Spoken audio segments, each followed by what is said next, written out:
बिस्मिल्लाहिर्रहमानिर्रहीम। अस्सलाम वालेकुम। मेरा नाम असद याकूब है और मेरा ताल्लुक लाहौर पाकिस्तान से है। यहाँ पे मैं आयल्स की ट्रेनिंग, आयल्स की कोचिंग प्रोवाइड करता हूँ। एक दफा फिर आप सब लोगों को मैं अपनी आयल्स की इस वीडियो में खुशामदीद करता हूँ। आयल्स राइटिंग पे ये वीडियो है और इसमें मैं आपको बताऊंगा कि किस तरह से आप अपनी आयल्स राइटिंग को इम्प्रूव कर सकते हैं। मेरे सारे स्टूडेंट्स जो पाकिस्तान में हैं, पाकिस्तान से बाहर, उन सबको वेलकम। जितने भी लोग इंडिया में हैं, इंडियंस इंडिया में और इंडिया से बाहर, आप सबको वेलकम। बांग्लादेश, नेपाल, श्रीलंका, उसके बाद UAE, Saudi Arabia, America, Canada, Australia, New Zealand, जहां जहां पे लोग मेरी वीडियोस देखते हैं, आप सब लोगों को मेरी तरफ से ग्रेट हेलो। ओके, अब इससे पहले मैंने 2 वीडियोस अपलोड की। उन 2 वीडियोस में मैंने आपको बताया कि लिसनिंग में आप कैसे अपने बैंड स्कोर को इंप्रूव कर सकते हैं। एक पूरा मैंने आपको प्लान बना के दिया, एक पूरा मैंने आपको फॉर्मूला दिया लिसनिंग बैंड स्कोर को इंप्रूव करने का। फिर मैंने आपको बताया कि रीडिंग का बैंड स्कोर आप कैसे इंप्रूव कर सकते हैं, पूरा एक फॉर्मूला बना के दिया, ये करना है तो रीडिंग इंप्रूव हो जाएगी। अब मैं आपको बताऊंगा कि आप आयल्स राइटिंग को किस तरह से इंप्रूव कर सकते हैं। एक चीज याद रखें, बेहतर है कि आप अपनी आयल्स की प्रेपरेशन को ना 2 मॉड्यूल्स में स्टार्ट करें, यानी एट ए टाइम 2 मॉड्यूल्स जो हैं उनको पकड़ लें। और वो 2 मॉड्यूल्स जो हैं, जो आपने कॉम्बिनेशन बनाना है, वो कॉम्बिनेशन ये है कि एक लिसनिंग और रीडिंग का कॉम्बिनेशन बना लें और एक राइटिंग और स्पीकिंग का कॉम्बिनेशन बना लें। मतलब लिसनिंग और रीडिंग को इकट्ठा करें, राइटिंग और स्पीकिंग को इकट्ठा करें। अब सबसे पहले आपने लिसनिंग और रीडिंग जो है उस पे कम से कम कोई 4 वीक्स एक्सटेंसिव टाइम दे के उनको आपने बेहतर करना है। और मेरी इससे पहले 2 वीडियोस हैं, अगर नहीं देखी तो उनको देख लें। उसमें पूरा फॉर्मूला मैंने दिया है कि कैसे आप रीडिंग को और लिसनिंग को इंप्रूव कर सकते हैं। स्टेप बाय स्टेप फॉर्मूला मैंने आपको दिया है। अब वो करने के बाद, इतनी ज्यादा लिसनिंग करने के बाद, आपकी जो स्पीकिंग है, आपका जो एक्सेंट है, वो डेफिनेटली इंप्रूव हो जाएगा। आपने सिर्फ एक काम करना है, जैसे ही आप लिसनिंग कर रहे हो, लिसनिंग करते हुए ये सोचना है कि मैंने जब बोलना है तो मैंने इसी तरह से बोलना है, इन्हीं स्पीकर्स को मैंने कॉपी करना है, इनके एक्सेंट को, इनकी प्रोनाउंसिएशन को, इनका जो स्टाइल है, और इन्हीं सेंटेंसेस को मैंने कॉपी करना है स्पीकिंग के लिए। हमेशा कहते हैं good listeners are the good speakers.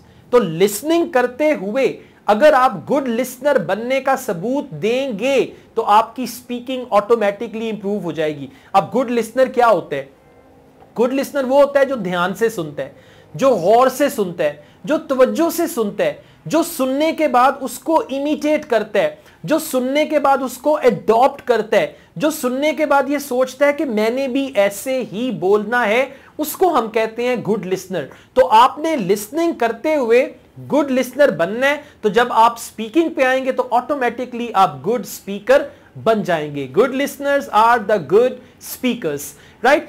इसी तरह से कहते हैं good readers are the good writers. अब जब आपने रीडिंग करनी है तो रीडिंग को आपने इस एंगल से करना है, यानी गुड रीडर क्या होगा? गुड रीडर वो होगा जो रीड करते हुए हर चीज को, हर वर्ड को अंडरस्टैंड करता है।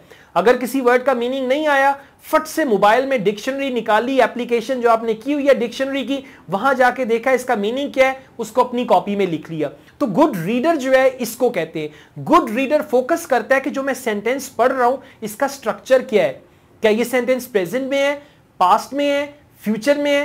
फिर गुड रीडर वो होता है जो फोकस करता है कि पंक्चुएशन मार्क्स क्या क्या आ रहे हैं, कॉमा कहां पे लग रहा है, फुल स्टॉप कहां पे लग रहा है, क्वेश्चन मार्क कहां पे आ रहा है, इन्वर्टेड कॉमास कहां पे आ रहे हैं और उनको मैंने कैसे यूज करना है। रीडिंग जो है, रीडिंग के जरिए आप क्या कर रहे हैं, आप ऑब्जर्व करके राइटिंग के जो रूल्स हैं, ग्रामर, वोकैब्युलरी, प्रोनाउंसिएशन, इसको आप एब्जॉर्ब करते जा रहे हैं और यही चीजें जो है बाद में आपके काम आएंगी। तो गुड रीडर यानी रीडर जो है वो स्पेलिंग पे भी फोकस कर रहा है कि अगर कल को मुझे ये शब्द, ये वर्ड लिखना पड़ जाए तो क्या मुझे इसके स्पेलिंग आते भी हैं कि नहीं आते। वो स्पेलिंग पे भी फोकस करता है, वो टेंसेस पे भी फोकस करता है, सेंटेंस स्ट्रक्चर पे फोकस करता है। So you have to be a good reader. अब रीडिंग की प्रैक्टिस करते हुए अगर आपने गुड रीडर बनने का सबूत दे दिया तो ऑटोमेटिकली रीडिंग के बाद जब आप राइटिंग पे आएंगे तो आपकी राइटिंग काफी हद तक बेहतर हो चुकी होगी। गुड लिसनर अगर बन के आपने आयल्स की लिसनिंग की प्रेपरेशन कर ली, जो मैंने आपको फॉर्मूला दिया उसके मुताबिक, तो जब आप स्पीकिंग पे आएंगे you would have become a good speaker. अब ये तो होगी कुछ बेसिक बातें। अच्छा राइटर बनने के लिए सबसे पहले आपने क्या करना है, आपने आइडेंटिफाई करना है कि जो आपने आईएलटीएस के टास्क लिखने हैं वो कौन कौन से हैं। मतलब आपने एक ऐसे लिखना है, अगर आप एकेडमिक आईएलटीएस कैंडिडेट हैं एक रिपोर्ट लिखनी है, और अगर आप जनरल ट्रेनिंग आईएलटीएस कैंडिडेट हैं तो आपने एक ऐसे लिखना है और एक लेटर लिखना है। अब सबसे पहले ये देखें ऐसे की टाइप्स कितनी है, कितनी तरह के एसेस होते हैं, ऐसे के टॉपिक्स क्या क्या हैं, उन टॉपिक्स को कैसे पढ़ना है, कैसे आइडेंटिफाई करना है कि ये कौन सा टॉपिक है और ये कौन सी टाइप है, राइट। ये सारे का सारा काम कर लें। उसके बाद क्या करें, उसके बाद आप कुछ स्पेसिमेन एसेस ले लें कि ये एक स्पेसिमेन ऐसे है, यानी इस ऐसे को मैंने मान लिया कि ये मेरा रोल मॉडल ऐसे है और मैंने जो ऐसे लिखना है वो इस तरह का लिखना है। अब उस स्पेसिमेन ऐसे को गौर से पढ़ें, उसमें वोकैब्युलरी किस किस्म की यूज हुई है, यानी उसकी ग्रामेटिकल रेंज क्या है, उसकी एक्यूरेसी क्या है, उस ऐसे का टास्क रिस्पॉन्स क्या है, राइट। और उस ऐसे मतलब आपके जो आईएलटीएस में 4 पॉइंट्स है ना, एक टास्क रिस्पॉन्स है, फिर एक टास्क अचीवमेंट है, फिर एक उसकी मतलब वोकैब्युलरी है जिसको हम वोकैब्युलरी भी कहते हैं और उसको हम एक और वर्ड भी यूज करते हैं, और उसके बाद आपकी grammatical range and accuracy. Task achievement, task response, vocabulary, उसको कहते हैं लेक्सिकल रिसोर्स। हाँ, lexical resource, grammatical range and accuracy, ये चारों चीजें उसमें ढूंढें। अब उसके बाद क्या करें, जो आपका टारगेट बैंड है उसमें 1+ करके गूगल पे जाएं, वहां पे जाके लिखें आईएलटीएस बैंड डिस्क्रिप्टर। अब बैंड डिस्क्रिप्टर क्या है कि 7 बैंड वाले ऐसे में, 7 बैंड वाली रिपोर्ट में, 7 बैंड वाले लेटर में ये खसूसियात होनी चाहिए। ये चीजें होंगी तो 7 बैंड आएगा, ये चीजें होंगी तो 8 बैंड आएगा, उसको भी पढ़ लें।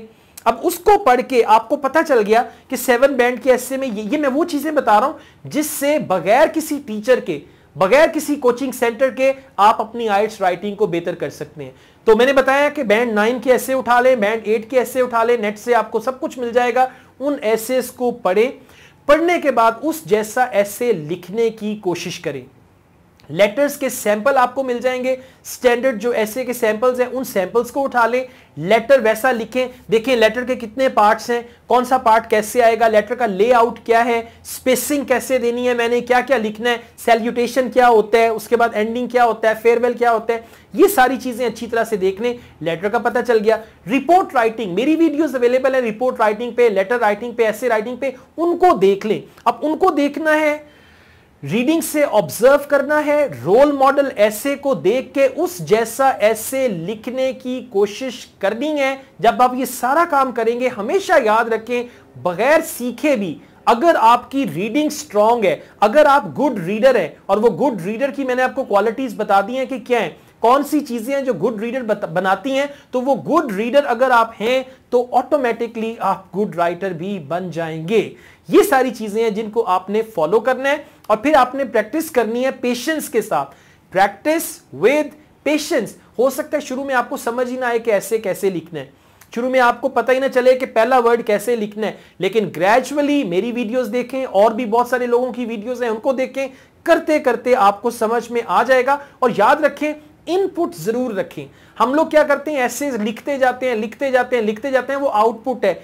इनपुट क्या है, अच्छे अच्छे एसेस को पढ़ें, अच्छे अच्छे लेटर्स को पढ़ें, अच्छी अच्छी रिपोर्ट्स को पढ़ें, और फिर उस जैसा लिखने की कोशिश करें, और फिर अपनी राइटिंग को उसके साथ मैच करें कि ये रोल मॉडल है मेरे लिए, ये मेरी राइटिंग है, मैच करके देखता हूं अच्छा मेरी राइटिंग में क्या कमी है, यहां पे क्या ग्रामर की कमी है, या स्ट्रक्चर्स की कमी है, या इसका मतलब इसकी जो ऑर्गेनाइजेशन है वो गलत है। ये सारी चीजें करें तो डेफिनेटली आपकी राइटिंग इंप्रूव हो जाएगी। और याद रखें, एट द एंड ये आप खुद हैं जिसको खपना पड़ेगा। इसको कहते हैं खपना, यानी आपको खपना पड़ेगा, दिमाग खपाना पड़ेगा, फिर ही जाके आईएलटीएस में अच्छा बैंड आ जाएगा। वो दिमाग आपको मेरी वीडियोस देखने के बाद भी खपाना पड़ेगा, और वो दिमाग आपको कोई कोचिंग सेंटर ज्वाइन करने के बाद, आईएलटीएस सेंटर ज्वाइन करने के बाद भी खपाना पड़ेगा। At the end it's you who is going to be the best teacher, कि आप अपने बेहतरीन उस्ताद हैं, आप अपने बेहतरीन टीचर हैं, ये आपने करना है। तो अगर आप ये सारा कुछ कर लेंगे तो आपकी राइटिंग इंप्रूव हो जाएगी, और राइटिंग में आप अच्छा बैंड ले पाएंगे। अगर आपको ये वीडियो अच्छी लगी हो तो इस वीडियो को लाइक करें, मेरे इस चैनल को सब्सक्राइब करें।